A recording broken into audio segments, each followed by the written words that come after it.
Good afternoon of you. हमने पिछली class तक कंसोलिडेशन के कई सारे बेसिक कॉन्सेप्ट पर बात कर ली थी और हमने कुछ 10 केसेस किए थे और साथ में कुछ एग्जांपल्स भी किए थे। अब उन सारे डिस्कशन के ऊपर जितने भी एग्जाम के एमसीक्यूज और एग्जाम के डिस्क्रिप्टिव क्वेश्चंस हो सकते हैं वो हम आज की क्लास में सॉल्व करेंगे। जैसे कि आप जानते हैं कि हम ये वीडियोस जो है ओल्ड और न्यू सिलेबस दोनों ही स्टूडेंट्स के लिए रिकॉर्ड कर रहे हैं, तो ओल्ड सिलेबस के जितने भी एग्जाम के एमसीक्यूज हो सकते होंगे पिछली क्लास तक के डिस्कशन पर, और जितने न्यू सिलेबस के डिस्क्रिप्टिव क्वेश्चंस हो सकते होंगे वो हम आज की क्लास में डिस्कस करेंगे। आपको बता दूं कि दिसंबर 2023 वाले अटेम्प्ट में जो न्यू सिलेबस का क्वेश्चन पेपर था उसका 5 मार्क्स का क्वेश्चन भी अभी तक के डिस्कशन के बेसिस पर हो सकता है, जो हम आज की क्लास में करेंगे भी। तो फिर आइए बिना देरी के स्टार्ट करते हैं आज की क्लास को। हमने 3 क्वेश्चन सॉल्व कर लिए थे, आज हमें क्वेश्चन नंबर 4 से आगे बढ़ना है। और इस क्वेश्चन नंबर 4 को करवाने से पहले मुझे ना आपको कुछ एनालाइज करवाना है, तो आप ओल्ड सिलेबस के बच्चे हो या न्यू सिलेबस के, ध्यान से मेरी बात को सुनना। देखिए इस क्वेश्चन नंबर 4 को अगर आप देखेंगे तो ये दिसंबर 2020 में एमसीक्यू आया और इस क्वेश्चन में हमें क्या कंप्यूट करने के लिए बोला गया, माइनॉरिटी इंटरेस्ट। मैं इस क्वेश्चन को भी करवाऊंगा, लेकिन इस क्वेश्चन को कर देने के बाद फिर हम क्वेश्चन नंबर 5 करेंगे। और क्वेश्चन नंबर 5 जब हम करेंगे तो आप देखेंगे वो भी एक एमसीक्यू है, दिसंबर 2019 में आया। और इस क्वेश्चन में इसने हमसे क्या मांगा है, कॉस्ट ऑफ कंट्रोल, मतलब गुडविल या सीआर कंप्यूट करने के लिए बोला है।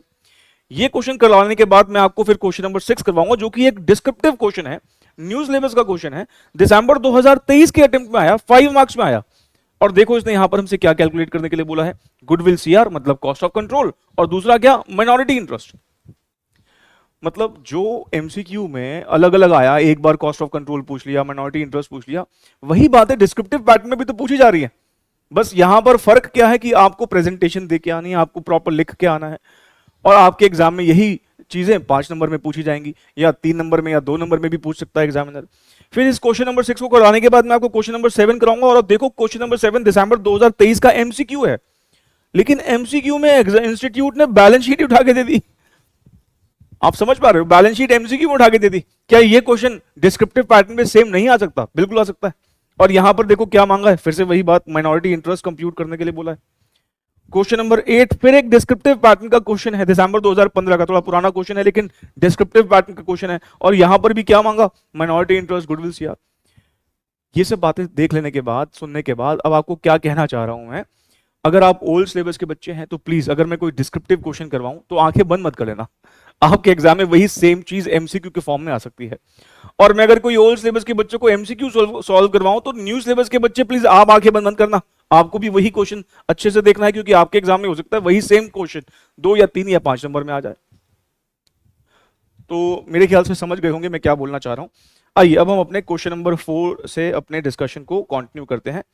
3 क्वेश्चन जैसे मैंने बताया हम पहले कर चुके हैं, शायद हमने फर्स्ट क्लास में ही कर लिए थे। ये क्वेश्चन दिसंबर 2020 का है। इस क्वेश्चन में लिखता है कि total capital of the subsidiary company is 3 lakh and out of this 2,40,000 is owned by the holding company. कह रहा 3 लाख रुपए की टोटल कैपिटल है सब्सिडियरी कंपनी की, 240 की तो ओनरशिप किसके पास है, होल्डिंग के पास। अब मैं अगर इसी लाइन से ये इन्फर करूं तो हम देखेंगे अगर 240 की ओनरशिप होल्डिंग कंपनी के पास है, इसका मतलब रिमेनिंग 60,000 की ओनरशिप किसके पास होगी, माइनॉरिटी शेयर होल्डर्स के पास। और माइनॉरिटी शेयर होल्डर के हिस्से को जब हम कंप्यूट कर लेते हैं तो उसी को क्या बोलते थे, माइनॉरिटी इंटरेस्ट। और वही बात इसने पूछी है कि what is the amount of minority interest if percentage of outside share holder is 20%। ये लाइन नहीं भी देता कि percentage of outside share holder is 20%, हम वैसे भी निकाल देते। उसने खुद ही तो बता दिया कि 3 लाख में से 240 का हिस्सा होल्डिंग कंपनी का है, तो रिमेनिंग 60 का माइनॉरिटी का ही होगा। और अगर आप परसेंटेज से निकालना चाहें तो भी 20% है हमारा माइनॉरिटी इंटरेस्ट का परसेंटेज, तो 3 लाख का 20% निकालने पर क्या आएगा, 60,000 ही आएगा। नहीं तो आसान सा ही क्वेश्चन आया था।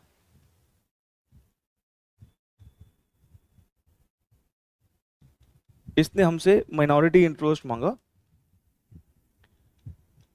तो हम ऐसे भी कंप्यूट कर सकते हैं, और हम अगर चाहें तो 3 लाख का 20% करके भी कंप्यूट कर सकते हैं।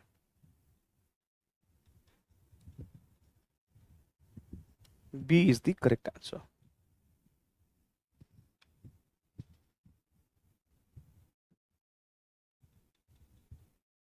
अगला क्वेश्चन जो हम कर रहे हैं वो है क्वेश्चन नंबर 5। दिसंबर 2019 में ये क्वेश्चन आया, एक अच्छा क्वेश्चन है, आइए जरा इसको रीड कर लेते हैं। कहता है holding of H limited was 75% in S limited, मतलब हमें होल्डिंग रेशियो दे रखा है 75% का। Other information obtained from the books of S limited were as under. 31 March 2019 को हमें बताया गया है कि एस लिमिटेड की किताबों में शेयर कैपिटल दे रखी है 150 लाख रुपए की, जनरल रिजर्व दे रखा है 25 लाख रुपए का, पीएनएल का बैलेंस दे रखा है 35 लाख, पीएनएल के बैलेंस को हम सरप्लस भी बोल देते हैं, कैपिटल रिजर्व का बैलेंस दे रखा है 10 लाख का, और हमसे बोलता है if the cost of investment in shares of S limited was 162 lakhs, the amount of cost of control would be. देखो अगर मान लो हमें यहाँ पर बैलेंस शीट्स दे रखी होती, तो आपने देखे ही हैं, हमने पिछले क्लास तक जो केसेस किए थे, तो होल्डिंग कंपनी की बैलेंस शीट में इन्वेस्टमेंट का अमाउंट लिखा होता है उसके एसेट साइड पर, वो इन्वेस्टमेंट का अमाउंट इसने हमको बता दिया 162 lakhs है। हमें क्या कंप्यूट करने के लिए बोला है? हमें कंप्यूट करने के लिए बोला है कॉस्ट ऑफ कंट्रोल, और आप भी जानते हैं कि कॉस्ट ऑफ कंट्रोल जो है दो चीजों को कंपेयर करके आता है। क्या क्या? होल्डिंग कंपनी ने इन्वेस्टमेंट कितना किया, वो तो हमें दे रखा है 162 lakhs, और उसके अगेंस्ट सब्सिडरी कंपनी के नेट एसेट्स हमें कितने के मिले, है ना। तो होल्डिंग कंपनी का इन्वेस्टमेंट का अमाउंट चाहिए होता है और सब्सिडरी कंपनी के नेट एसेट्स का अमाउंट चाहिए होता है। इन दोनों को कंपेयर करके हम कॉस्ट ऑफ कंट्रोल निकालते हैं, और कॉस्ट ऑफ कंट्रोल में या तो गुडविल निकल के आती है या फिर कैपिटल रिजर्व निकल के आता है। आइए जरा मैं आपको पिछली क्लास की कुछ बातें याद दिलाता हूं। देखिए मैंने आपको पिछली क्लास तक ये बताया था कि अगर हमें सब्सिडरी कंपनी की बैलेंस शीट दे रखी होती है तो सब्सिडरी कंपनी के नेट एसेट्स कैसे कंप्यूट होते हैं। सब्सिडरी कंपनी के नेट एसेट्स निकालने के मैंने आपको दो तरीके बताए थे। मैंने आपसे कहा था कि देखो यहाँ पर कई सारे एसेट्स होंगे, है ना, कई सारे एसेट्स होंगे, फिर यहाँ पर हमें दिखेगा मालिकों का पैसा होगा, मालिकों का पैसा होगा, और हमारे पास यहाँ पर कुछ एक्सटर्नल लाइबिलिटीज होगी। तो मैंने आपसे ये कहा था कि नेट एसेट्स अगर आपको कंप्यूट करने हो तो आपको क्या कर लेना चाहिए, या तो एक तरीका ये है कि टोटल एसेट्स में से एक्सटर्नल लायबिलिटीज को माइनस कर दीजिए, ये लॉन्ग कट तरीका है, ये क्या निकालने का, नेट एसेट्स निकालने का, क्योंकि इन्हीं नेट एसेट्स पर होल्डिंग कंपनी का जो है कंट्रोल आता है। और दूसरा तरीका क्या है कि आप मालिकों के पैसों को ही जोड़ लीजिए। जैसे कि अगर आप यहां पर देखें तो ये सारे के सारे जो रिजर्व्स हैं, चाहे वो जनरल रिजर्व हो, चाहे वो प्रॉफिट एंड लॉस अकाउंट का बैलेंस हो, चाहे वो कैपिटल रिजर्व हो, भाई रिजर्व सारे के सारे किसको बिलोंग करते हैं? रिजर्व सारे के सारे शेयर होल्डर्स को ही बिलोंग करते हैं। मैं कह रहा हूं मान लो यहां पर एक रिजर्व और भी दे रखा होता, सिक्योरिटीज प्रीमियम, तो वो भी तो शेयर होल्डर्स को बिलोंग करता है। सपोज मान लो यहां पर हमें इस पूरी बैलेंस शीट में सब कुछ दे रखा होता और यहां पर हमें ये लिख के बताए कि ये देखो इक्विटी शेयर कैपिटल इतना है, जनरल रिजर्व इतना है, पीएनएल इतना है, कैपिटल रिजर्व इतना है, सिक्योरिटीज भी हम इतना है, तो मालिकों के लिए तो है ये सब कुछ। सारे रिजर्व किसके होते हैं? अल्टीमेटली मालिकों के। कुछ बच्चों ने मुझे सवाल किया कि सर जनरल रिजर्व का ट्रीटमेंट क्या करेंगे? आगे चलते चलते देखो जनरल रिजर्व भी कई बार आएगा तो आपकी वो बात भी पक्की हो जाएगी, लेकिन जनरल रिजर्व भी बिल्कुल वैसे ही है जैसे पीएनएल है, भी दोनों के दोनों हैं तो प्रॉफिट्स ही ना। तो अगर आप देखें यहां पर इक्विटी शेयर कैपिटल हमें, या शेयर कैपिटल हमें 150 की दे रखी है, ऐसे ही जनरल रिजर्व हमें 25 का दे रखा है, पीएनएल का बैलेंस 35 दे रखा है, और कैपिटल रिजर्व 10 दे रखा है। भाई लॉन्ग कट तो यहां पे आप लगा ही नहीं सकते। क्यों नहीं लगा सकते? यहां पे कोई एसेट्स लायबिलिटीज की तो हमें इंफॉर्मेशन दे ही नहीं रखी है, इसका मतलब शॉर्टकट से ही नेट एसेट निकालने पड़ेंगे, और मैंने आपको शॉर्टकट से ही हमेशा प्रेफर करने के लिए बोला है। तो अगर यहां पर पूरी बैलेंस शीट दे भी रखी होती और हमारे पास ये सारी इंफॉर्मेशन है, तो ये सबको जोड़ के क्या निकल के आएगा? इन सबको जोड़ के ही नेट एसेट्स निकल के आएंगे। इन सबको जोड़ के क्या निकल के आएगा? नेट एसेट्स निकल के आएंगे। मैं कह रहा हूं कोई और रिजर्व भी होता, मान लीजिए सिक्योरिटीज प्रीमियम नाम का भी रिजर्व दे रखा होता, या कोई और भी रिजर्व दे रखा होता किसी भी नाम से, तो मैं वो भी सारे के सारे यही मानता कि मालिकों का ही पैसा है। सब जोड़ के हम बोल देते ये नेट एसेट से, शॉर्टकट से तो ऐसे ही निकलेगा, ठीक है ना। तो कुछ बच्चों के दिमाग में एक कंफ्यूजन आता है, पता नहीं कैपिटल रिजर्व को हम जोड़े कि ना जोड़े, सिक्योरिटीज प्रीमियम को जोड़े कि ना जोड़े। कॉस्ट ऑफ कंट्रोल जिस डेट पर निकलता है, डेट ऑफ एक्विजिशन पर, ये जानते हैं आप बात, उस डेट पर जो भी रिजर्व अवेलेबल होंगे सब के सब जोड़ेंगे। उस डेट पर होने चाहिए, लेकिन अगर उस डेट पे हो ही ना तो एक अलग बात है, लेकिन अगर उस डेट पर कोई भी रिजर्व होगा तो सबके सब जोड़ के नेट एसेट आते हैं। मेरे ख्याल से आपको बात समझ में आ गई होगी। ये अगर आपको ऐसा लगता है कि नोट करना चाहिए तो कहीं पे नोट कर लीजिएगा, हालांकि मैं आपको फॉर्मल तरीके से अब सॉल्व करवा रहा हूं। ये लो, मैं यहां पर फॉर्मल तरीके से इसको सॉल्व करवा रहा हूं। हम पहले यहां पर क्या निकाल देते हैं? हम यहां पर पहले नेट एसेट निकाल देते हैं।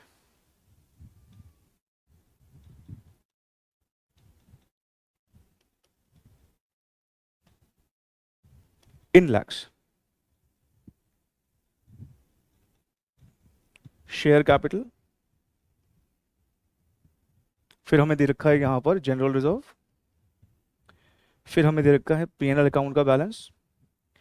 शेड्यूल 3 में पीएनएल अकाउंट को हम बेसिकली सरप्लस बोलते हैं, क्योंकि हमारे प्रॉफिट एंड लॉस अकाउंट से सारे खर्चे मीट करने के बाद जो प्रॉफिट बचता है वो सरप्लस ही होता है। और फिर आएगा कैपिटल रिजर्व, है ना। आइए जरा देखें क्या क्या है। 150, 25, 35, 10। 150, 25, 35, 10। इन सबको जोड़ के बताइए कितना आता है।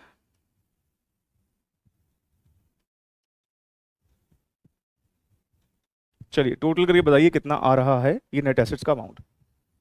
सर ये आ रहा है 220, 220। ठीक है, अब आप मुझे बताइए कॉस्ट ऑफ कंट्रोल हम कैसे कंप्यूट करते थे।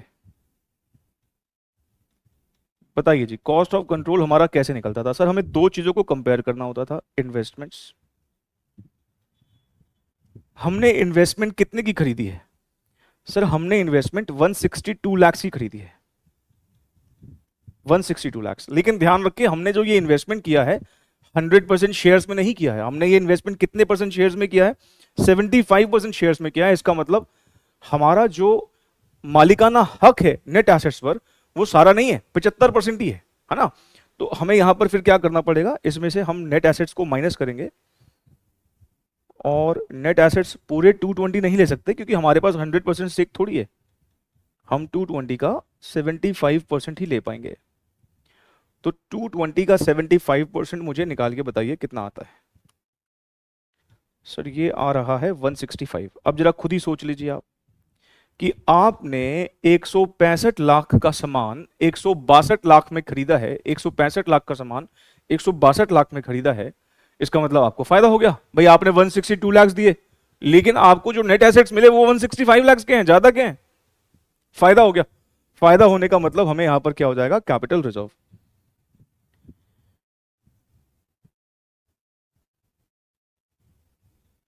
कैपिटल रिजर्व है ना।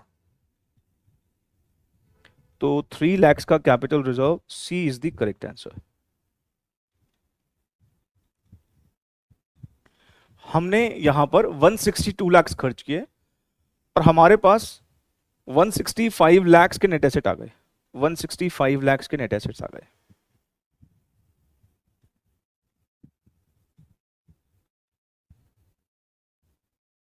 अच्छा मैं आपसे वैसे एक जनरल नॉलेज का सवाल कर लेता हूं।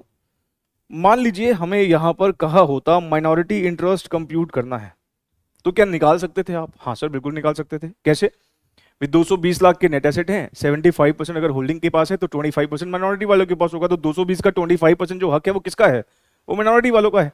तो 220 का निकाल लो आप, 55 लाख आएगा। तो अगर मुझे माइनॉरिटी इंटरेस्ट निकालना होता तो वो भी हम निकाल सकते थे, 55 लाख।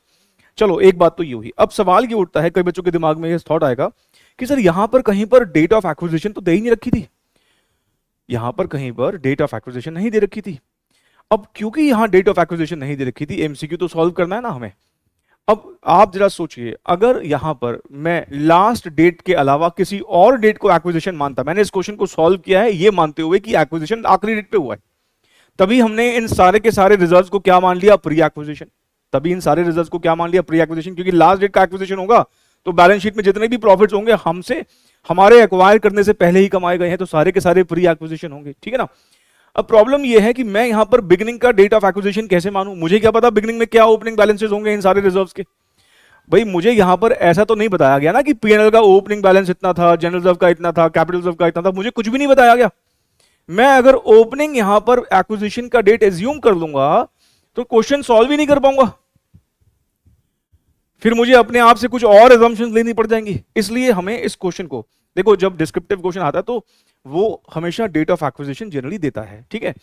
तो यहां पे लेकिन दिया नहीं हुआ। अब हमें फिर क्या करना है भाई, सारे बैलेंसेस 31 मार्च के दे रखे। अगर मैं बिगिनिंग का एक्विजिशन एज्यूम कर लेता हूं तो बहुत ऑब्वियस ही बात है, आप जानते हैं कॉस्ट ऑफ कंट्रोल भी फिर बिगिनिंग में ही बनेगा। नहीं, अगर हम एक्विजिशन बिगिनिंग की मतलब 1 अप्रैल 2018 का अज्यूम करेंगे तो फिर कॉस्ट ऑफ कंट्रोल भी तो उसी डेट पे बनेगा, और अगर कॉस्ट ऑफ कंट्रोल उस डेट पर बनेगा तो नेट एसेट्स भी उस डेट के चाहिए।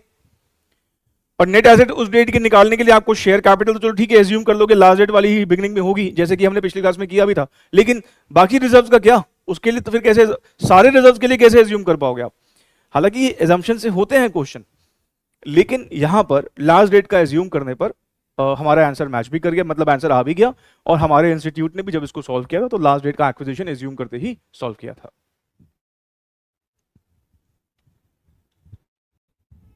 क्वेश्चन नंबर 6 जो अब हम सॉल्व कर रहे हैं, ये क्वेश्चन न्यू सिलेबस का है, दिसंबर 2023 के अटेम्प्ट का डिस्क्रिप्टिव क्वेश्चन है, 5 मार्क्स में आया था। आइए जरा इसको रीड करते हैं। कहता है from the following details calculate the value of goodwill oblique capital reserve. इसका मतलब ये हमें कह रहा है कॉस्ट ऑफ कंट्रोल कंप्यूट कर दीजिए and minority interest that will reflect in consolidated balance sheet on 31 मार्च 2023। कह रहा मान लीजिए अगर आप कंसोलिडेटेड बैलेंस शीट बनाते तो उस बैलेंस शीट में कितना माइनॉरिटी इंटरेस्ट लिखते, कितना गुडविल सीआर लिखते, वो बस हमें आप कैलकुलेट करके बता दीजिए। मतलब ये दो चीजें हमें कंप्यूट करने के लिए बोला है। और जो बैलेंस शीट हमें दे रखी है ऑफकोर्स वो कब की देगा, 31 मार्च 2023 की देगा। और होल्डिंग कंपनी सब्सिडियरी कंपनी दोनों की हमें बैलेंस शीट यहां पर दे रखी है। अब क्योंकि हमें यहां पर गुडविल और कैपिटल रिजर्व निकालना है, और गुडविल कैपिटल रिजर्व मतलब सीओसी बनाने के लिए, मतलब कॉस्ट ऑफ कंट्रोल कंप्यूट करने के लिए हमें दो चीजें चाहिए होती हैं, एक इन्वेस्टमेंट्स का अमाउंट और दूसरा नेट एसेट्स का अमाउंट। इस बात को हमेशा ध्यान रखिएगा, मैंने पिछली क्लास पर इस पर बड़ा एक्स्ट्रा स्ट्रेस देके बोला था कि कॉस्ट ऑफ कंट्रोल हमेशा और हमेशा डेट ऑफ एक्विजिशन पर कंप्यूट होता है, क्योंकि जिस डेट पर हम सामने वाले के शेयर्स खरीद रहे हैं, मेजॉरिटी शेयर्स, उसी डेट पर मैं जानना चाहूंगा कि मुझे ये शेयर्स खरीदने पर फायदा हुआ या नुकसान हुआ, मतलब मैंने ज्यादा पैसे दिए हैं या कम पैसे दिए हैं। लेकिन माइनॉरिटी इंटरेस्ट हमेशा और हमेशा कब कंप्यूट होता है, on the date of balance sheet. जिस डेट पर हम कंसोलिडेटेड बैलेंस शीट बनाते हैं उस डेट पर हमें माइनॉरिटी इंटरेस्ट कंप्यूट करना होता है, क्योंकि हम ये बताते हैं दुनिया को कि कंसोलिडेटेड बैलेंस शीट बनाते वक्त हमने जितने नेट एसेट शो किए हैं उसमें हमारा 100% हिस्सा नहीं है, उसमें कुछ हिस्सा आउटसाइडर्स का भी है, और उसी आउटसाइडर्स के हिस्से को हम माइनॉरिटी इंटरेस्ट बोलते हैं। तो माइनॉरिटी इंटरेस्ट कब कंप्यूट होता है, on the date of balance sheet, और कॉस्ट ऑफ कंट्रोल कब कंप्यूट होता है, on the date of acquisition of shares. अब क्योंकि कॉस्ट ऑफ कंट्रोल कंप्यूट करने के लिए हमें इन्वेस्टमेंट्स का अमाउंट चाहिए होता है, तो होल्डिंग कंपनी की बुक्स में हमें इन्वेस्टमेंट का अमाउंट मिलता है, देखो ये लिखा हुआ। लेकिन उसने सीधे सीधे इन्वेस्टमेंट नहीं लिखा, लेकिन बात तो वही है, देखो क्या बोल रहा है, हमने 3000 शेयर्स खरीदे हैं एस लिमिटेड में, और उसने हमको तारीख भी बता दी है 1/4/2022। मतलब इस बार उसने हमें इनडायरेक्टली ये भी बता दिया कि हमने सामने वाले कंपनी के शेयर्स कब खरीदे हैं, बिगिनिंग ऑफ द ईयर 1/4/2022 को शेयर खरीदे हैं। इसका मतलब कॉस्ट ऑफ कंट्रोल भी 1/4/2022 को बनेगा। इसका मतलब ये हुआ कि हमें नेट एसेट्स का अमाउंट भी 1/4/2022 को क्या था वो कैलकुलेट करना पड़ेगा। और जब ऐसा कभी हो ना कि बिगिनिंग का एक्विजिशन हो या बीच में कहीं पर हो, तो वो आप देखोगे क्वेश्चन में इंफॉर्मेशन भी फिर उस तरह की दी जाती है।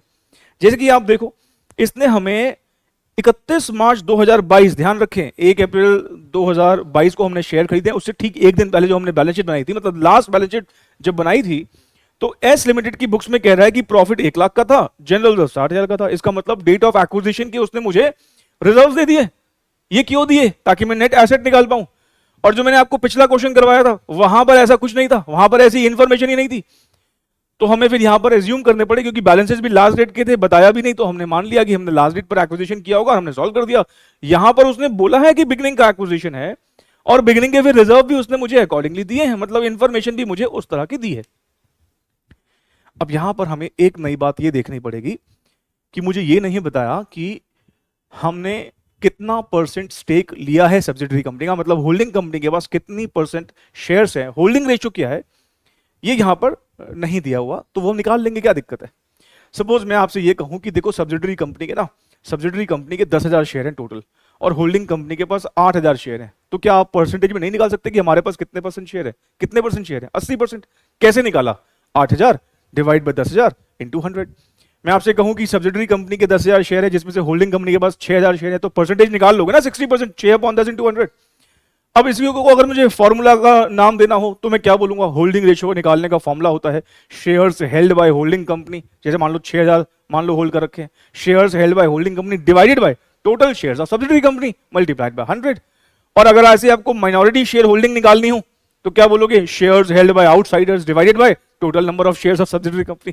नहीं, रेगुलर बैच में तो प्रॉपर हम इसके नोट्स वोट्स लिख के प्रॉपर बात करते हैं। अब क्योंकि ये रिवीजन क्लास है, मैं ऑलरेडी रिवीजन के पॉइंट ऑफ व्यू से बहुत सारी बातें, मैं सही बताऊं अभी तक मैंने वो सारी बातें बोली हैं जो मैंने रेगुलर बैच में भी बोली थी, क्योंकि ये बेसिक ना स्टार्टिंग का जरूरी था, तभी आप आगे के एडवांस और जितने भी मैं क्वेश्चन करवाऊंगा वो आप समझ पाएंगे, अदरवाइज दिक्कत आती। चलो ठीक है, अब हम इधर यहां पर देख लेते हैं कि हमें कैसे क्या काम करना है। सबसे पहला काम हम यहां पर क्या करेंगे, मैं आपको होल्डिंग रेशियो कंप्यूट करवा रहा हूं।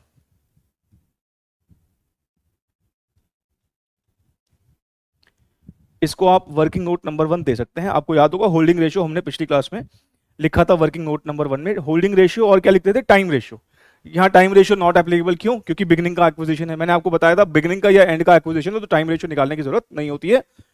और यहाँ पर होल्डिंग रेशियो हमारी क्या होगी, पहले अगर मैं यहाँ पर आपके लिए ऐसे कुछ फॉर्मूला भी लिख दूं, shares held by holding company divided by total shares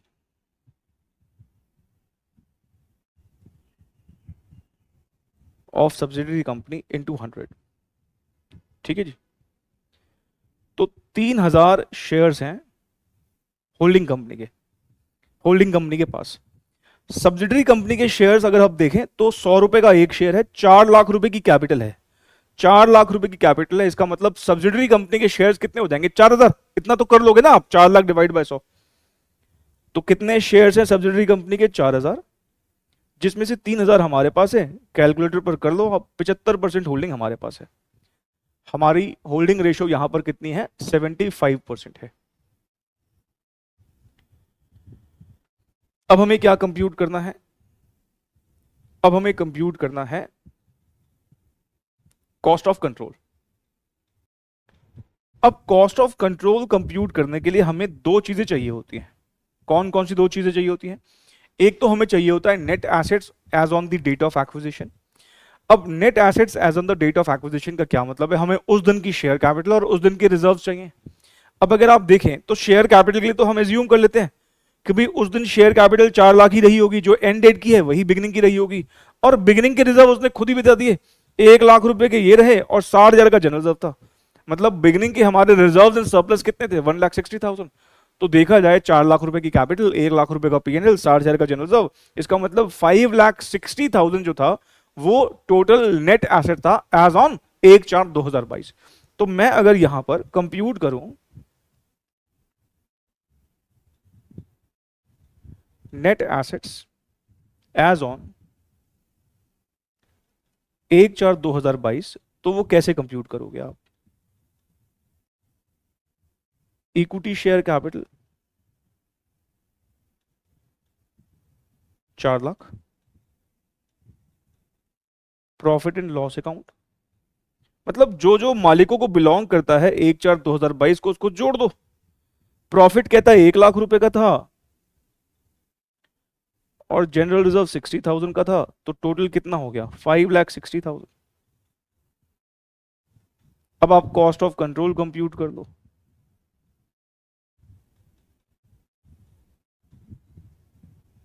investments हमने 7 लाख रुपए की करी, minus net assets, total net asset 560 के थे, टोटल थे, लेकिन हमारे पास तो हक कितना है, हमारे पास 75% हक है। हमारे पास सारा हक थोड़ी है, हमारे पास तो 75% ही है ना। जरा निकाल के बताओ, 5,60,000 का 75% कंप्यूट करके बताओ। सर ये आता है 4,20,000।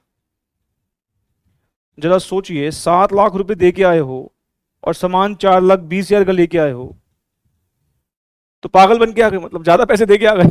ज्यादा पैसे देने का मतलब क्या है कि हमने इनटैंजिबल एसेट के भी पैसे दिए हैं, गुडविल के पैसे भी दिए हैं। ऑफ कोर्स सामने वाली कंपनी के कई सारे ऐसे बेनिफिट होंगे जो दिख नहीं रहे हैं, लेकिन बेनिफिट तो हैं, इनटैंजिबल है, उसी को गुडविल बोल देते हैं। तो यहां पर गुडविल निकल के आएगी कितने की, 2,80,000 की। ये कॉस्ट ऑफ कंट्रोल हमने कौन सी तारीख का बनाया है, कौन सी तारीख पर बनाया है, सर ये हमेशा डेट ऑफ एक्विजिशन पर बनता है, तो 1/4/2022 को बनाया है। ठीक है ना। सेकंड पार्ट फटाफट से कर सकते हो आप, मुझे बताइए माइनॉरिटी इंटरेस्ट जो होता है वो हम कब कंप्यूट करते हैं। सर माइनॉरिटी इंटरेस्ट निकालना जो होता है वो हमेशा बैलेंस शीट डेट पर होता है। तो आप खुद देख लो, बैलेंस शीट की डेट पर नेट एसेट्स कितने हैं, बैलेंस शीट की डेट पर, बैलेंस शीट डेट पर तो देखते ना, बैलेंस शीट डेट पर नेट एसेट्स कितने के हैं, 8 लाख के हैं। जनरल रिजर्व 0 है ही नहीं, लास्ट डेट पर जनरल रिजर्व खत्म हो गया, यूज कर लिया होगा कहीं पर। 4 लाख 4 लाख 8 लाख रुपए के नेट एसेट्स हैं, लास्ट डेट पर 8 लाख के नेट एसेट हैं। और मालिकाना हक हमारे पास 75% है, तो इसका मतलब माइनॉरिटी वालों के पास कितना होगा? 25%। 8 लाख का 25% निकाल दो, 2 लाख रुपए आ गया माइनॉरिटी इंटरेस्ट। नहीं। और देखिए ये सारा बेसिक ज्ञान ना हम पिछली क्लास तक ऑलरेडी डिस्कस कर चुके हैं। आइए जरा अब हम सेकेंड पार्ट कंप्यूट कर लेते हैं, माइनॉरिटी इंटरेस्ट। मुझे अगर नेट एसेट्स कंप्यूट करने हो 31 मार्च 2000, कौन सी है भाई, 31 मार्च 2023 को, तो वो कैसे करना होगा? मुझे उनकी मतलब सब्सिडरी कंपनी की इक्विटी शेयर कैपिटल लेनी पड़ेगी, 4 लाख रुपए की है। मुझे उनका पीएनएल लेना पड़ेगा, 4 लाख रुपए का है। जनरल रिजर्व लास्ट डेट पर है नहीं, तो हम कह सकते हैं 8 लाख रुपए के नेट एसेट्स आ गए।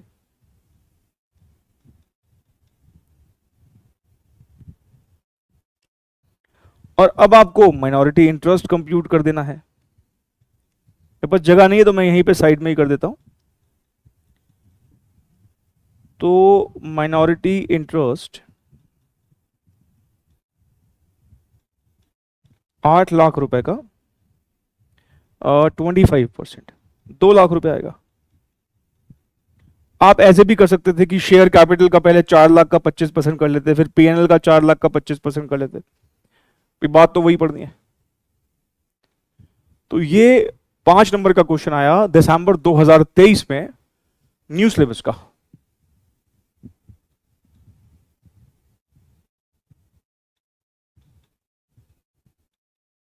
चलिए अगले क्वेश्चन की तरफ बढ़ते हैं। नेक्स्ट क्वेश्चन भी दिसंबर 2023 का ही है, लेकिन ये ओल्ड सिलेबस का क्वेश्चन है। ये हमें कैसे पता लगा? ये चार ऑप्शन देख के समझ में आ जाता है कि ये एमसीक्यू है। और यहां पर भी हमको दो बैलेंस शीट दे रखी है, होल्डिंग और सब्सिडरी कंपनी की। डेट ध्यान से देखिएगा, 31 मार्च 2023 की बैलेंस शीट है, ठीक है। अच्छा, मैं अगर आपसे यहां पर पूछूं कि बताइए सब्सिडरी कंपनी के टोटल नंबर ऑफ शेयर्स कितने हैं, तो आप निकाल लेंगे? हाँ सर, सब्सिडरी कंपनी की शेयर कैपिटल 1 लाख रुपए की है, एक शेयर 10 रुपए का है, तो 1 लाख को 10 से डिवाइड कर देंगे, 10,000 जो है वो सब्सिडरी कंपनी के टोटल नंबर ऑफ शेयर्स है। अब होल्डिंग रेशो कैसे निकलती है ये देखना पड़ेगा। होल्डिंग कंपनी के पास कितने शेयर्स हैं? अगर हम होल्डिंग कंपनी के बैलेंस शीट को देखें तो वहां पर इन्वेस्टमेंट लिखी हुई है और ब्रैकेट में लिख दिया 8,000 शेयर जो है वो सब्सिडरी कंपनी के होल्डिंग कंपनी के पास है। इसका मतलब अगर हमारे पास 8,000 शेयर है, उनके टोटल शेयर 10,000 है, तो हमारे पास कितना परसेंट होल्डिंग हुआ? 80%। 8/10 into 100, shares held by holding company 8,000, total shares of subsidiary company 10,000 into 100 is 80%। अगर होल्डिंग के पास 80% है इसके पास, इसका मतलब माइनॉरिटी शेयर होल्डर्स के पास कितना होगा? 20%। तो माइनॉरिटी इंटरेस्ट अगर कंप्यूट करना हुआ तो उसके लिए हमें 20% का रेशियो यूज करना पड़ेगा। और अगर हमें कॉस्ट ऑफ कंट्रोल यूज करना कैलकुलेट करना हुआ तो उसके लिए 80% की नीड पड़ेगी। नहीं, आइए आगे बढ़ते हैं। हमें पीएनएल का बैलेंस दे रखा है, क्रेडिटर्स का बैलेंस दे रखा है, और यहां पर कुछ बातें लिखी हैं। If the shares have been acquired by H limited on 30 दिसंबर 2022, ध्यान रखें डेट ऑफ एक्विजिशन 30 दिसंबर 2022 की है। लेकिन ना ये लाइन सिर्फ और सिर्फ कुछ बच्चों को कंफ्यूज करने के लिए दे रखी है। क्यों? क्योंकि रिक्वायरमेंट देखोगे तो रिक्वायरमेंट उसने हमसे क्या बोला है? माइनॉरिटी इंटरेस्ट निकालने के लिए बोला है। आप भी जानते हैं माइनॉरिटी इंटरेस्ट के लिए डेट ऑफ एक्विजिशन मैटर ही नहीं करती, क्योंकि माइनॉरिटी इंटरेस्ट होता है वो बैलेंस शीट डेट पर निकलता है। अब जिस बच्चों के मान लो थोड़े से भी अगर मान लो बेसिक्स वीक है तो वो इस डेट में उलझे रहेंगे, वो प्री एक्विजिशन पोस्ट एक्विजिशन के चक्कर में पड़े रहेंगे, जबकि ये सब हमें करना ही नहीं। यहां पर माइनॉरिटी इंटरेस्ट मांगा है, और माइनॉरिटी इंटरेस्ट जो है वो कब कंप्यूट होता है? On the date of balance sheet. Balance sheet date के नेट एसेट्स देखेंगे और उसका जो भी 20% हिस्सा होगा वो माइनॉरिटी इंटरेस्ट है, सिंपल। हाँ, लेकिन अगर मान लो यहां पर कॉस्ट ऑफ कंट्रोल मांगा गया होता तो उस केस में ये जो लाइन है ये मैटर करती। ऐसा करते हैं, मैं पहले आपको माइनॉरिटी इंटरेस्ट निकलवा देता हूं जो इस क्वेश्चन में मांगा गया है, फिर कॉस्ट ऑफ कंट्रोल कैसे कंप्यूट होगा मैं वो कॉम्प्लीमेंट्री करवा दूंगा आपको, ठीक है। आइए जरा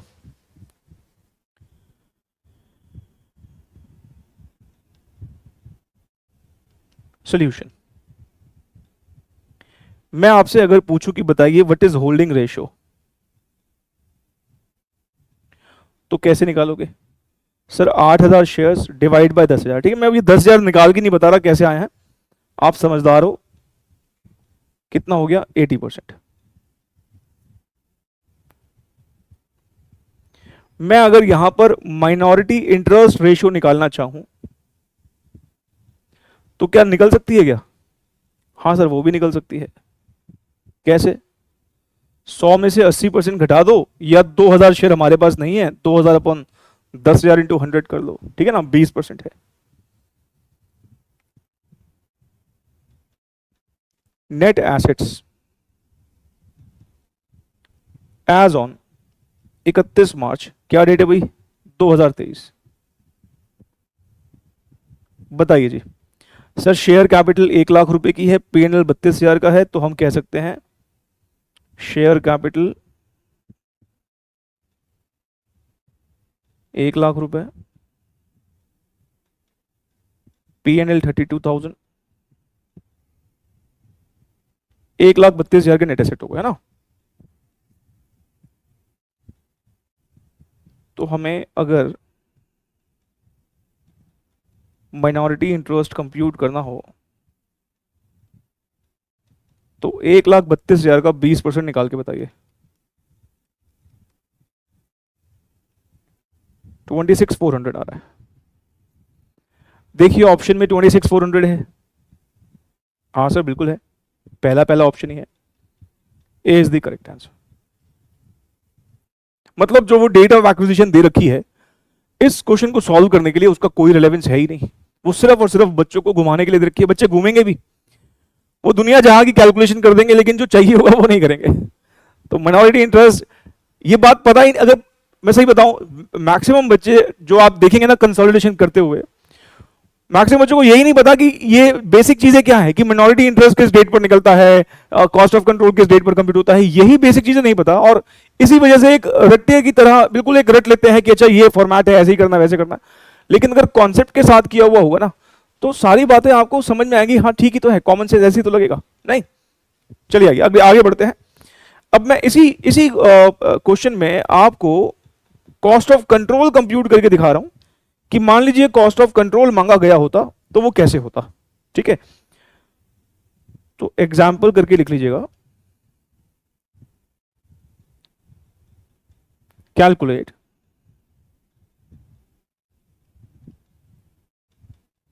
कॉस्ट ऑफ कंट्रोल इन, कौन सा क्वेश्चन है भैया, इन क्वेश्चन नंबर 7। ठीक है, चलिए अब देखो उसने ना आपके लिए काम यहां पर आसान कैसे किया है। इवन कॉस्ट ऑफ कंट्रोल के लिए भी आप अगर ध्यान से देखें तो इसने मुझे बताया है कि हमने शेयर्स कब एक्वायर किए हैं, 30 दिसंबर 2022। इसका मतलब हमें नेट एसेट्स भी कब चाहिए, 30 दिसंबर 2022 को ही चाहिए। 30 दिसंबर 2022 को नेट एसेट निकालने के लिए मुझे उसी डेट के प्रॉफिट चाहिए, उसी डेट की शेयर कैपिटल चाहिए। आप भी जानते हो शेयर कैपिटल तो हम एज्यूम कर ही सकते हैं, ये तो हमने पहले भी देखा था। 30 दिसंबर 2022 को 1 लाख की ही शेयर कैपिटल रही होगी, क्योंकि शेयर कैपिटल में ज्यादातर बदलाव नहीं आते, ये मान सकते हैं। लेकिन प्रॉफिट उस डेट पर ये 32,000 नहीं मान सकते। तभी आप देखो उसने बेचारे ने कितना आपके लिए काम आसान कर दिया कि ऑन दैट डेट, मतलब 30 दिसंबर 2022 को ही, and on that date the credit balance in PNL account of S limited was 22,000 रुपए। इसका मतलब उस डेट पर प्रॉफिट एंड लॉस अकाउंट का क्या बैलेंस है उसने खुद ही क्लैरिफाई कर दिया आपको। हालांकि ये बात लिख रहा है कि no dividend was declared since that date. Actually आगे चल के ना डिविडेंड की भी एक एडजस्टमेंट आती है, पर यहां पर कोई डिविडेंड है ही नहीं, तो इसलिए इस लाइन का कोई सिग्निफिकेंस ऐसा फिलहाल इस क्वेश्चन को सॉल्व करने में नहीं है। पर मैं आपसे ये कह रहा हूं कि आपके पास नेट एसेट्स एज ऑन 30 दिसंबर 2022 निकल सकते हैं 1,22,000। आइए जरा कर लेते हैं इसको सॉल्व।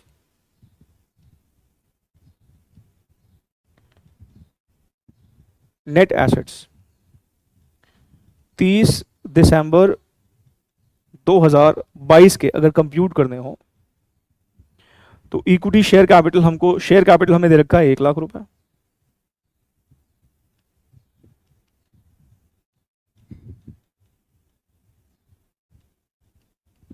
पीएनएल का बैलेंस उस डेट का गिवन है 22,000।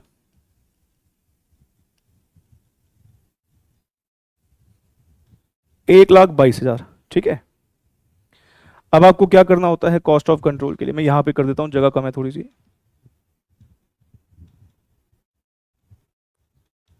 दो चीजों को कंपेयर करना होता है। इन्वेस्टमेंट, इन्वेस्टमेंट कितने की है, 110, माइनस नेट एसेट्स। 1,22,000 के तो टोटल नेट एसेट है, हमारे पास कितना परसेंट होल्डिंग है, हमारे पास 80% होल्डिंग है, तो 1/22 का 80% हमारे पास है। तो जरा कंप्यूट करके बताओ कितना आता है सर। ये आ रहा है 97,600। तो जरा सोचिए, आपने 1,10,000 रुपये खर्चा कर दिया और आपको लेकिन सामान, दिखने वाला सामान 97,600 का मिला है। इसका मतलब आपने कितने एक्स्ट्रा पैसे दिए हैं, या फिर कहें कितने गुडविल के लिए पैसे दिए हैं, तो वो निकल के आएगा 12,400 गुडविल। ठीक है, इस क्वेश्चन में ये भी पूछा जा सकता था।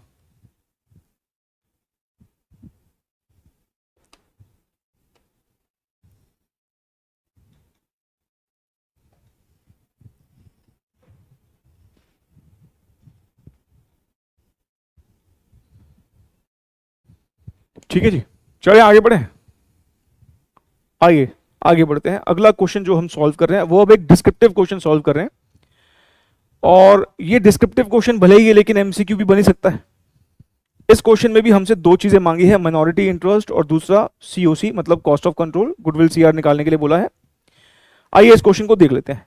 31 मार्च 2015 की हमें दो बैलेंस शीट दे रखी है, एच और एस की, और हमें equity share capital, securities premium, general reserve, surplus और ऐसे ही करंट लाइबिलिटीज वगैरह सब दे रखा है। फिक्स एसेट्स दे रखे हैं और लॉन्ग टर्म इन्वेस्टमेंट में बोला हुआ है। 15,000 इक्विटी शेयर्स हमारे पास हैं एस लिमिटेड के, और हमने 2,95,000 में खरीदे हैं।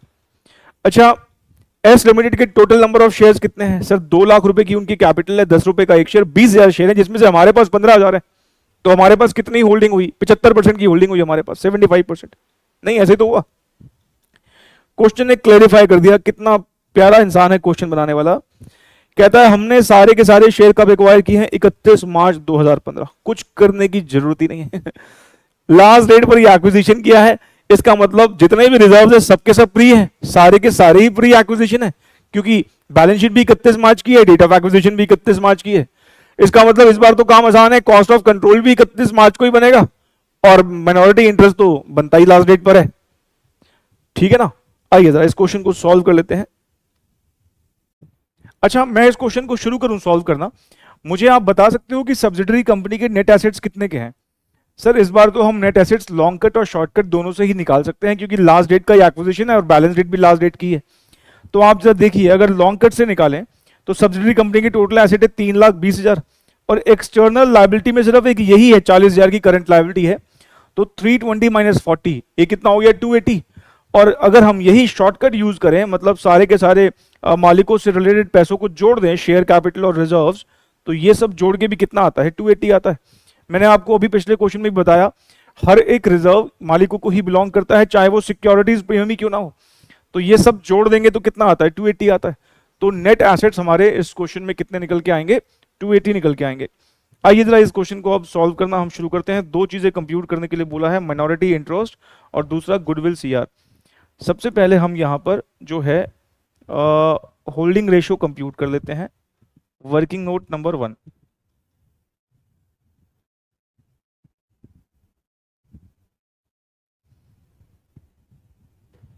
होल्डिंग रेशियो हमारी हो जाएगी, shares held by holding company है 15,000, और total shares of subsidiary company कितना हो जाएगा? 2,00,000 डिवाइडेड बाय 10, 20,000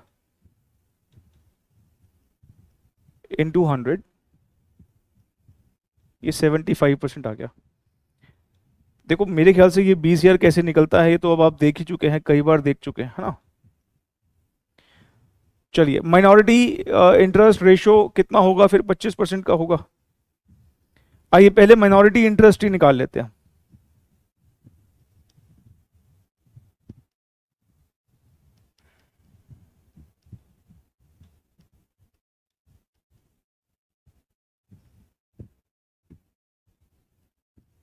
नेट एसेट्स 31 मार्च, और डेट कौन सी है? 31 मार्च 2015। ठीक है,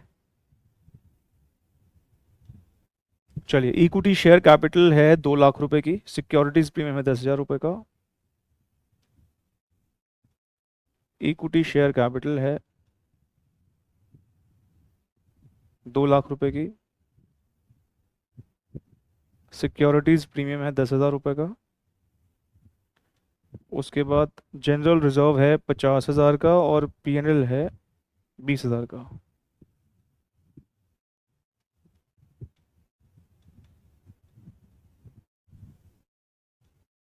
2,80,000। ठीक है।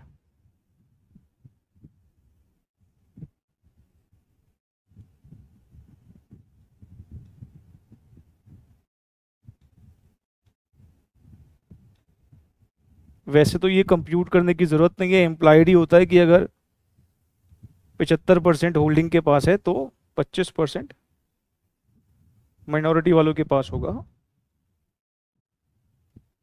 तो लास्ट डेट पर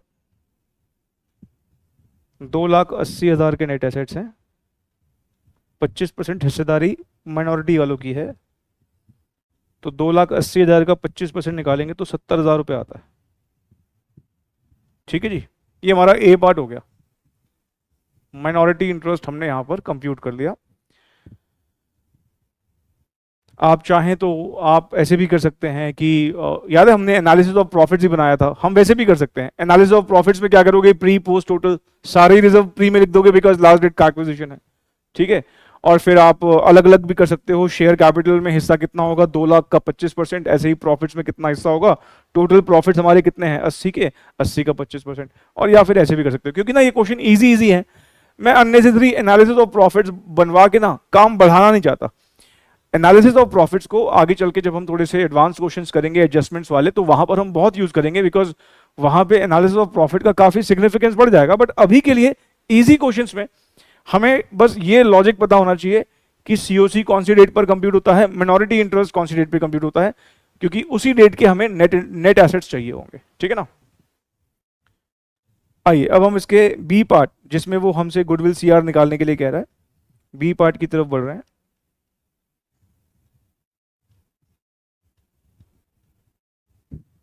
कॉस्ट ऑफ कंट्रोल, इन्वेस्टमेंट्स। कितने की इन्वेस्टमेंट है हमारी इस क्वेश्चन में? सर ये है 2,95,000 की इन्वेस्टमेंट है।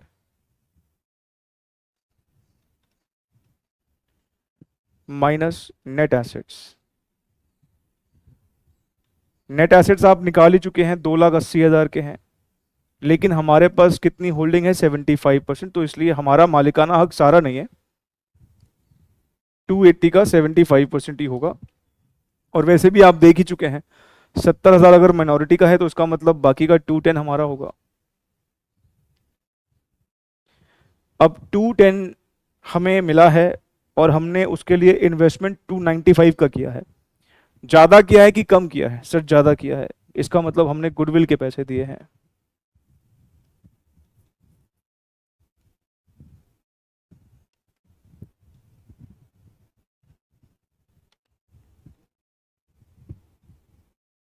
क्योंकि ये एक तरह की रिवीजन क्लास है, अगर रेगुलर बैच होता तो मैं आपको वो एओपी बना के भी दिखा देता एक बार कि देखो ऐसे भी कर सकते हैं।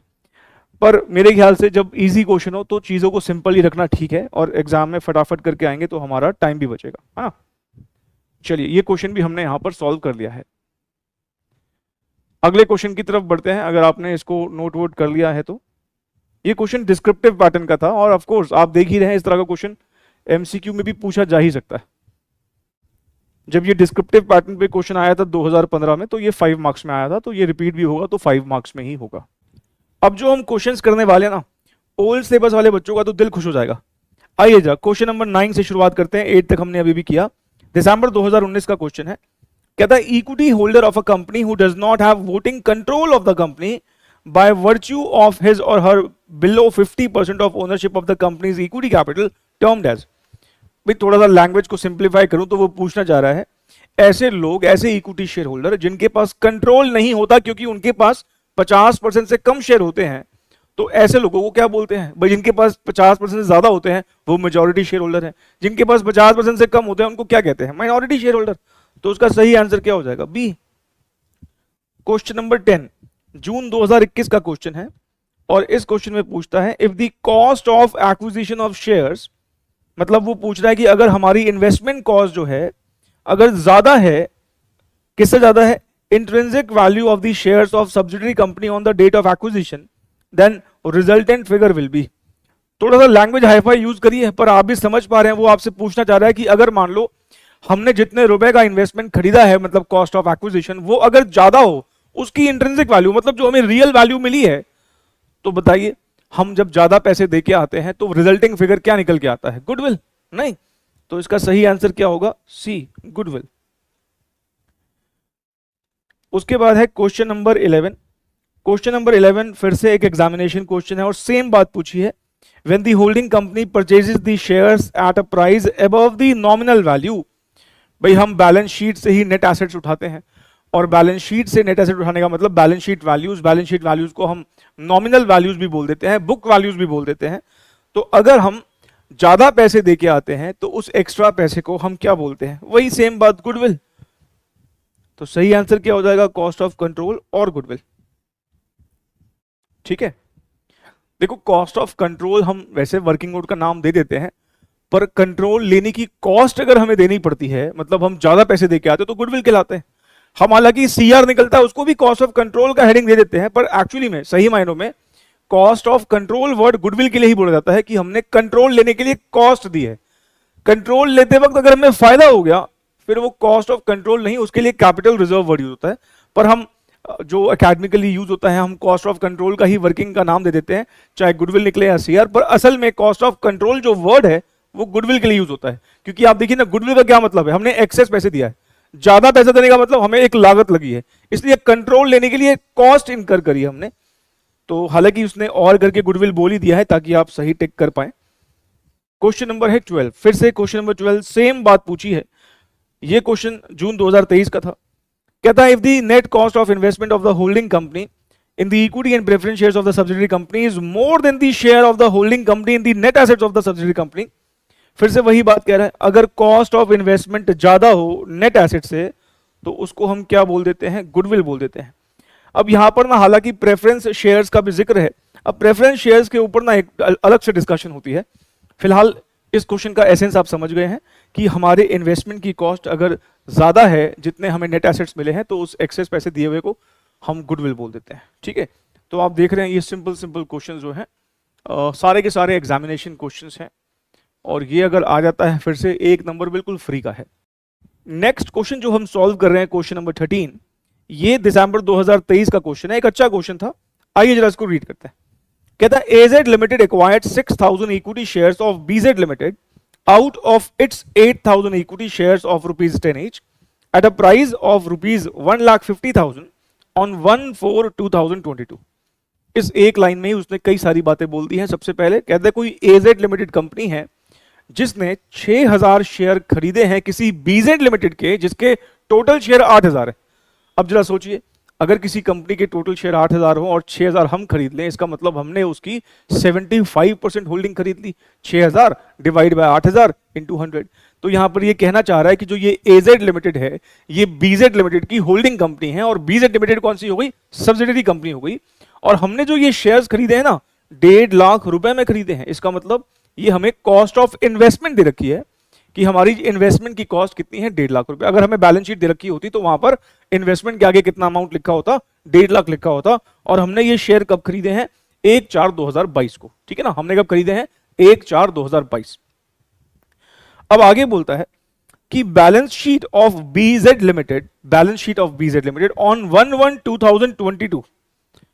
आगे पढ़ूं उससे पहले यहां से हम एक इंटरप्रिटेशन और ले सकते हैं। Balance sheet of BZ limited on 1/1/2022, इसका मतलब ये हो गया कि ये जो कंपनी है BZ लिमिटेड ये कैलेंडर ईयर फॉलो कर रही है। क्योंकि सोचिए, अगर हम 1 जनवरी 2022 की बैलेंस शीट हमें दिख रही है, इसका मतलब बैलेंस शीट अभी बनाई होगी 31 दिसंबर को ही, और हम 31 दिसंबर या 1 जनवरी एक ही बात है। हम इस डेट पर बैलेंस शीट कब बनाते हैं? जब हम कैलेंडर ईयर फॉलो करते हैं।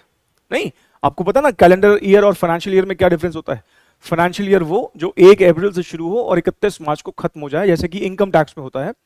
और कैलेंडर ईयर वो जो कि कैलेंडर के हिसाब से चलता है। आपने कभी कैलेंडर देखा हो? कैलेंडर के महीने कब से शुरू होते हैं? जनवरी से, और खत्म कब होते हैं? दिसंबर। तो 1 जनवरी से लेकर 31 दिसंबर तक का जो टाइम है ये मतलब कैलेंडर ईयर है। तो अगर ये कंपनी बैलेंस शीट 1 जनवरी 2022 को बना रही है, जो कि बेसिकली 31 दिसंबर 2021 ही होगा, नहीं एक दिन का ही तो फर्क है, तो हम कह सकते हैं कि ये हमें दिख रहा है कि बीजेड लिमिटेड ने कैलेंडर ईयर फॉलो किया है, मतलब 1 जनवरी से लेकर 31 दिसंबर। कह रहा है जो 1 जनवरी 2022 को बैलेंस शीट थी उसमें रिजर्व्स 20,000 के दिख रहे थे और प्रॉफिट एंड लॉस अकाउंट का क्रेडिट बैलेंस 50,000 रुपए का दिख रहा था। ठीक है जी, चलिए आगे बढ़ते हैं। कहता है ड्यूरिंग द ईयर 2022, अब देखो और क्लियर हो गया। कह रहा है पूरे 2022 में, इसने 22-23 नहीं बोला, इसने 21-22 नहीं बोला, इसने क्या बोला? ड्यूरिंग द ईयर 2022, मतलब 1 जनवरी 2022 से लेकर 31 दिसंबर 2022 तक के बीच में बीजेड लिमिटेड ने 40,000 का प्रॉफिट कमाया है। अब आप जरा सोचिए, अगर ये हमें पूरा डेटा देता, सब कुछ सारी बातें बताता, ठीक है, और हमसे कहता कि कंसोलिडेटेड बैलेंस शीट बनाइए, तो मुझे बता सकते हो कि बैलेंस शीट वो मुझे कौन सी तारीख की देता? सर क्योंकि ये बता रहा है ड्यूरिंग द ईयर 2022, मतलब पूरे 2022 में बीजेड लिमिटेड इतना प्रॉफिट कमाया। इसका मतलब अगर मान लो ये मुझे फुल फ्लेज क्वेश्चन देता, डिस्क्रिप्टिव पैटर्न वाले बच्चों के लिए, मान लो अगर फुल फ्लेज क्वेश्चन देता तो वो मुझे 31 दिसंबर 2022 की बैलेंस शीट देता, होल्डिंग कंपनी की भी और सब्सिडियरी कंपनी की भी। इसने ऐसा कुछ क्लियरली लिखा नहीं है पर साफ साफ दिख रहा है, क्योंकि कह रहा है ड्यूरिंग द ईयर 2022, मतलब पूरे 2022 में हमने कितना प्रॉफिट कमाया है? 40,000 का। अच्छा, बिगनिंग में 2022 के बिगनिंग में पीएनएल का बैलेंस 50 का था, 2022 के बिगनिंग में पीएनएल का बैलेंस कितना था? 50 का था, और रिजर्व का बैलेंस 20,000 था। अच्छा, हमने शेयर्स कब एक्वायर किए? सर हमने जो शेयर्स एक्वायर किए हैं वो किए हैं 1/4/2022 को एक्वायर किया। ठीक है, अब आप जरा सोचिए, अगर मान लो, क्योंकि हम कैलेंडर ईयर फॉलो कर रहे हैं और मान लो 2022 की अगर बात हो तो 2022 साल कब शुरू हुआ होगा? सर 2022 जो साल है वो शुरू हुआ होगा 1 जनवरी 2022 को, और खत्म कब हुआ होगा? सर 31 दिसंबर 2022 को। शुरू कब हुआ है? 1 जनवरी 2022, खत्म कब हुआ? 31 दिसंबर 2022। और हमने शेयर्स एक्वायर कब किए हैं? हमने शेयर्स एक्वायर किए हैं यहां पर कहीं पर 1/4/2022 को। अब आप जरा सोचिए, अगर ये पूरा पीरियड 12 महीने का है, अगर ये पूरा पीरियड 12 महीने का है तो हमने शेयर्स ये साल 3 महीने खत्म होने के बाद किया है, मतलब 3 महीने का पीरियड हमारे लिए क्या हो जाएगा? प्री एक्विजिशन, और 9 मंथ्स का टाइम हमारे लिए क्या हो जाएगा? Post acquisition. एक बार प्लीज आप इस बात को ऑब्जर्व कीजिए। देखो यहां पर ना कई सारी बातें हमें इशारों से समझनी पड़ रही है। आप जरा सोचिए, उसने मुझे एक बैलेंसेस दिए हैं, बैलेंस शीट के बैलेंसेस दिए हैं 1 जनवरी 2022। अच्छा, आगे ये भी कह रहा है कि ड्यूरिंग द ईयर 2022, मतलब अगर मैं पूरे साल 2022 की बात करूं तो 1 जनवरी 2022 तो बिगिनिंग ऑफ द ईयर हो गया ना, तो बिगिनिंग के बैलेंसेस दे रखे हैं, और हमने इसी 2022 के बीच में ही कहीं पर एक्वायर भी किया है, वो भी डेट उसने दे रखी है 1/4/2022 को। तो अगर मेरी डेट ऑफ एक्विजिशन 1/4/2022 है तो 2022 पूरे साल के कॉन्टेक्स्ट में देखोगे तो ये साल शुरू हुआ होगा 1 जनवरी को, खत्म हुआ होगा 31 दिसंबर को। हमने 1/4 मतलब साल शुरू होने के 3 महीने बाद हमने शेयर्स एक्वायर कर दिए। इसका मतलब अगर 2022 में देखें तो हमारे लिए प्री एक्विजिशन पीरियड 3 मंथ्स का होगा, पोस्ट एक्विजिशन पीरियड 9 मंथ्स का होगा, और इसने हमसे मांगा क्या है? गुडविल मांगी है। आइए अब हम एक एक करके ना सारी चीजें कंप्यूट करते हुए चलेंगे, और यहां पर हमें प्रॉपर फॉर्मेट से ही बात करनी पड़ेगी, तभी हमारा ये क्वेश्चन जो है सही से हम सॉल्व कर पाएंगे। सबसे पहला काम हम क्या कर लेते हैं? वर्किंग नोट नंबर 1, पहले कंप्यूट कर लेते हैं holding ratio. Sir holding ratio निकालना कोई बड़ी बात नहीं है। 6000 शेयर्स हमारे पास हैं टोटल 8000 शेयर्स में से, तो होल्डिंग रेशियो हो जाती है 75%। यहां पर हमको टाइम रेशियो भी चाहिए होगी, क्योंकि यहां पे ना एक्विजिशन बीच में है, ध्यान रखें साल के बीच में कहीं पर है, ड्यूरिंग द ईयर है, तो ये एक्विजिशन हमारा क्योंकि 1 अप्रैल को हुआ, साल शुरू होने के 3 महीने बाद, 3 महीने प्री के हो गए, 9 महीने पोस्ट के हो गए, तो रेशियो क्या हो गई? 3:9। यहां पर हमें एनालिसिस ऑफ प्रॉफिट भी बना लेना चाहिए, क्योंकि टाइम एडजस्टमेंट होगी ना यहां पर। चलिए, प्री पोस्ट टोटल। सबसे पहले हमें यहां पर रिजर्व का बैलेंस 1 जनवरी को दे रखा है। आप मुझे बताइए 1 जनवरी का रिजर्व का बैलेंस, क्या ये रिजर्व हमारे एक्विजिशन से पहले का बैलेंस है? क्या जो रिजर्व का बैलेंस दे रखा है 1 जनवरी का दे रखा है, हमने कब एक्वायर किए? 1/4। तो क्योंकि ये हमारे एक्विजिशन से पहले का ही बैलेंस है, तो हम कह सकते हैं कि ये रिजर्व हमारे एक्विजिशन से पहले ही कमाए जा चुके थे, तो ये तो सारा का सारा प्री में हो जाएगा। हाँ सर बिल्कुल ठीक कह रहे हो, 20,000 पूरा का पूरा प्री में हो जाएगा। उसके बाद प्रॉफिट एंड लॉस अकाउंट का जो बैलेंस है ना, वो भी अगर आप ध्यान से देखें तो वो भी उसने मुझे इसी डेट का दिया है, 1 जनवरी 2022 का 50,000 का बैलेंस है। इसका मतलब ये हुआ कि 50,000 भी 1 जनवरी को था, ये भी हमारे एक्विजिशन से पहले ही कमाया जा चुका है पूरा का पूरा। मैंने एक केस करवाया था आपको पिछली क्लास में, ऐसा एक एग्जाम्पल करवाया था। और ड्यूरिंग द ईयर 2022 में पूरे साल भर में हमने कितना प्रॉफिट कमाया है? 40,000 का। इसका मतलब अगर मान लो आपको बैलेंस शीट दे रखी होती 31 दिसंबर 2022 की, तो जानते हो उसके अंदर पीएनएल का बैलेंस 90,000 का होता, और नीचे वो क्या लिखता? बिगिनिंग में 50 था, लास्ट में 90 है, तो ड्यूरिंग द ईयर कितना कमाया? 40। तो ड्यूरिंग द ईयर कितना कमाया, ये बेसिकली हमें करंट ईयर का प्रॉफिट दे रखा है। मैं बार बार बोलता हूं, पिछली क्लास का प्लीज रिवीजन जरूर कीजिएगा, क्योंकि ये सारा टॉपिक ऐसा है कि अगर आप पिछला रिवाइज नहीं करेंगे तो सारी बातें ऊपर से निकल जाएंगी।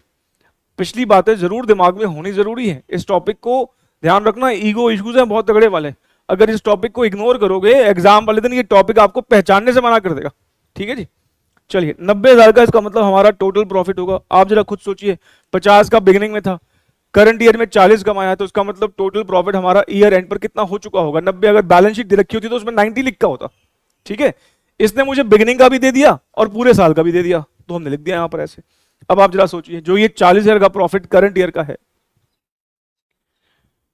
ये करंट ईयर के 12 महीनों का है, और 12 महीनों में से कुछ महीने प्री के हैं, कुछ महीने पोस्ट के हैं। कितने महीने प्री के हैं? 3 महीने। इसका मतलब इसमें से 3 महीने का प्रॉफिट प्री को बिलोंग करता है और बाकी का प्रॉफिट पोस्ट को बिलोंग करता है। तो हमें यहां पर क्या कर देना चाहिए? मैं यहां पर ऐसे पहले जोड़ लेता हूं इनको। 70,000 ये हो गया, 40 ये हो गया। अब हम टाइम एडजस्टमेंट कर लेते हैं।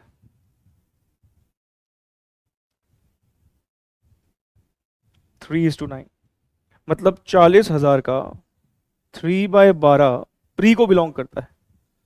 10,000 का प्रॉफिट यहां नहीं है, यहां का नहीं है, यहां का है, तो वहां से हटा के यहां ले आओ। तो इसका मतलब अगर 10,000 प्री का है तो बाकी 30,000 पोस्ट का होगा। तो हमारे प्री एक्विजिशन प्रॉफिट्स टोटल कितने हो गए? 80,000 के हो गए।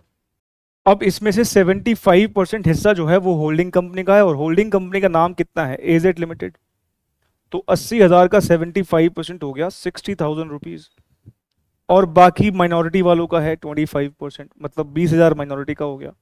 ऐसे ही 30,000 का 75% निकालोगे तो ये आ जाएगा 22,500, और ये आ जाएगा 7,500। एक बार प्लीज चेक कर लीजिए आप। हमने ये एनालिसिस ऑफ प्रॉफिट जो है पिछले क्लास में भी अच्छे से कंप्यूट किया ही था। अब इसने हमसे ना मांगा क्या है? इसने हमसे यही मांगा है कि गुडविल कितनी है, मतलब वो साफ साफ बता रहा है कि गुडविल ही आएगी। ठीक है, तो आइए जरा अब हम कॉस्ट ऑफ कंट्रोल का वर्किंग कर लेते हैं।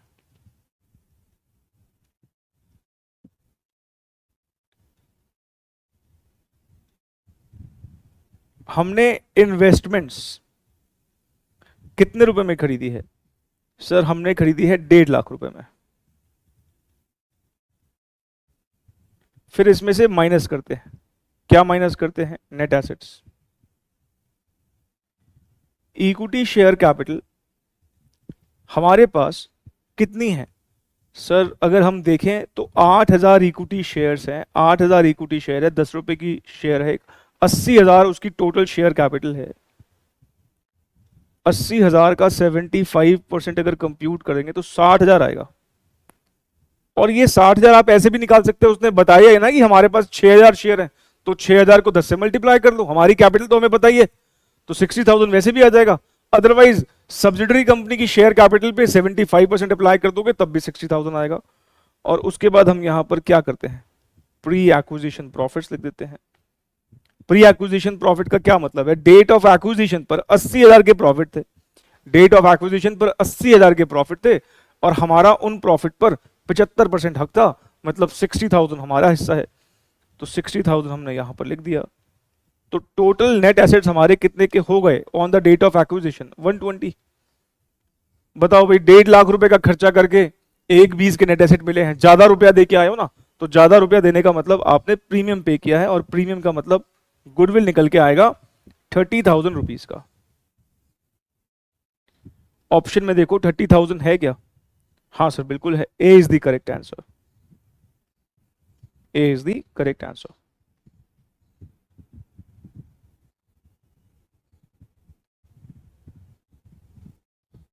थोड़ा सा पेशेंस से करने वाला क्वेश्चन था ये वाला।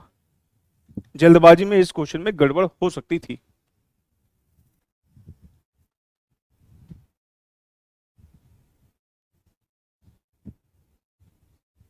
चले जी, अगले क्वेश्चन की तरफ बढ़ते हैं। अगला क्वेश्चन भी एक एग्जामिनेशन क्वेश्चन है, दिसंबर 2021 का क्वेश्चन है।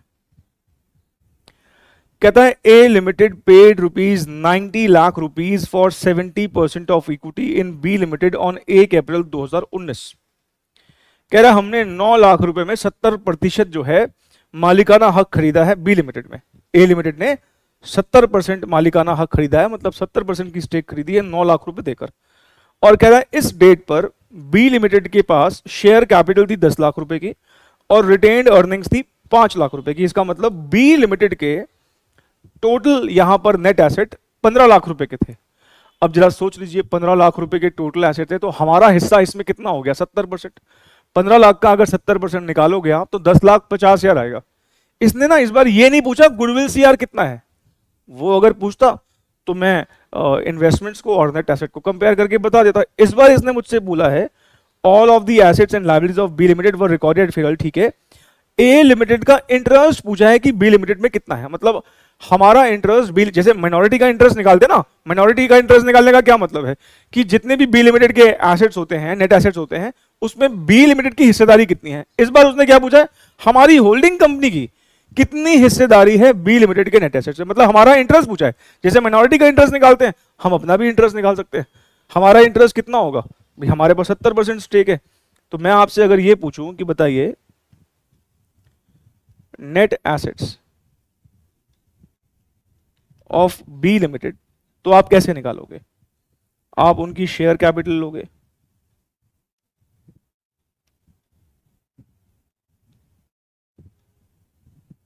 प्लस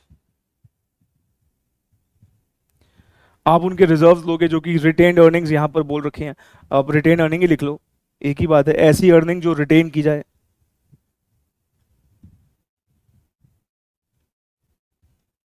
₹5,00,000, तो 15 लाख रुपए के उनके टोटल नेट एसेट्स है।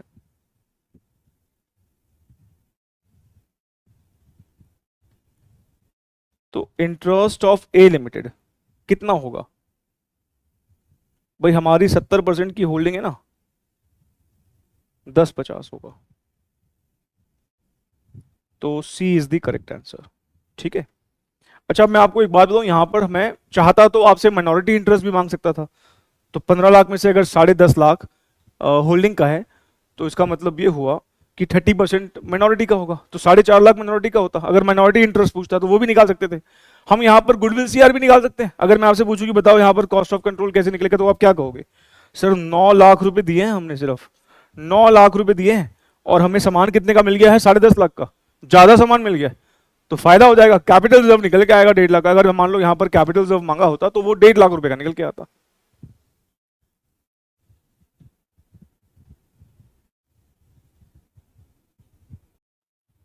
देखिए, आज हमने जितने भी क्वेश्चन सॉल्व किए हैं, सारे के सारे क्वेश्चन हमने एग्जाम की क्वेश्चन से सॉल्व किए हैं। तो मुझे लगता है आपका जरूर कॉन्फिडेंस बढ़ा होगा आज के क्लास के क्वेश्चंस करने के बाद। अब ऐसा कीजिएगा, हमने देखो क्वेश्चन नंबर 14 तक तो कर लिया है, ठीक है ना। अब अगली क्लास में आप क्या करके आइएगा, क्वेश्चन नंबर 15 को ना आप घर से ट्राई करना। एक अच्छा क्वेश्चन है, दिसंबर 2020 में आया था। इवन जो न्यू सिलेबस के बच्चे हैं, आपका भले ही डिस्क्रिप्टिव पार्ट में होगा, पर ये क्वेश्चन ट्राई करना, एक अच्छा क्वेश्चन है। आप लोगों का एक बहुत अच्छा कॉन्सेप्ट इसमें क्लियर होगा। मुझे विश्वास है पूरा कि मुझे ये क्वेश्चन अगली क्लास में आते ही करवाना पड़ेगा, बट स्टिल अगर आप पहले ट्राई करके आएंगे तो आपको समझ में आएगा, और वो जो बात आप इस क्वेश्चन में सीखेंगे वो काफी टाइम तक आपके दिमाग में रहेगी। क्योंकि जब हम एक क्वेश्चन में पूरा अपना हाथ पैर मार लेते हैं, अच्छे से ट्राई कर लेते हैं और नहीं होता है, और फिर जब कोई सोल्यूशन बताता है ना, तो उसका रिटेंशन जो है वो लंबे समय तक रहता है। तो आप इसको होमवर्क में लिख लीजिए, अगली क्लास में आते ही हम इसको डिस्कस कर लेंगे। अब फिर से वही सवाल कि सर ये जो क्वेश्चंस का पीडीएफ है ये कब अवेलेबल होगा? ये बात मैं आपको पहले कई बार हर चैप्टर में बता चुका हूं कि जैसे ही हम किसी टॉपिक को पूरा कंप्लीट कर लेते हैं तो इन्हीं वीडियोस के डिस्क्रिप्शन में आपको इन पीडीएफ क्वेश्चंस का लिंक जो है वो दिखना शुरू हो जाएगा, जो आपको हमारे टेलीग्राम चैनल पे ले जाएगा। आप वहां से उसको डाउनलोड करके सेव कर सकते हैं, प्रिंट आउट ले सकते हैं, जैसा आपको ठीक लगे। और जो बच्चे मेरे साथ व्हाट्सएप पर जुड़े हैं, जो कि बिल्कुल ऑप्शनल है, तो मैं व्हाट्सएप पर भी ये नोट्स को शेयर कर देता हूँ। व्हाट्सएप पर कैसे जुड़ना है ये मैं पहले कई बार अलग अलग वीडियोज में बता चुका हूँ। तो आप मुझे व्हाट्सएप पर भी वो इन्फॉर्मेशन भेज के अपने आप को ब्रॉडकास्ट लिस्ट में ऐड करवा सकते हैं, तो वहाँ पर भी मैं इसको शेयर कर दूंगा। बाकी वीडियो को आपने हमेशा की तरह लाइक कर दिया होगा, कमेंट करके प्लीज़ जरूर बताइएगा कि आपको वीडियोस कैसी लग रही हैं। मिलेंगे हम नेक्स्ट क्लास में। Thank you so very much, take care, bye.